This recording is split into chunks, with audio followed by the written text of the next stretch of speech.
हिदायत पटेल यांच्या हत्येनंतर अकोटमध्ये जमाव संतप्त झालेला होता। आरोपींच्या अटकेनंतर जमाव शांत झाल्याचं पाहायला मिळालं। आमदार साजिद खान पठाण यांनी नागरिकांना शांततेचं आवाहन केलं।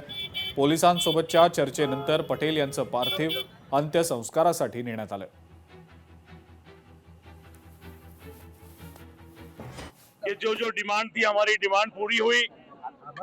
पुलिस प्रशासन पे हमको भरोसा है कि वो पूरा सहयोग करेगा और जो गुनाहगार है उनको डायरेक्ट बिल्कुल सजा मिलेगी। और इसलिए आप सब लोग शांति बनाए रखें। हमको पटेल साहब की मैयत में जाना है, उनके लिए मगफिरत की दुआ करना है और हम सब लोग पटेल साहब के चाहने वाले हैं। इसलिए मैं आप सबसे रिक्वेस्ट करता हूं कि उनको परिवार को संभालने का मौका दो। आपले जे पटेल साहेब आहे त्यांच्यावर चाकूचा एक हल्ला झाला होता।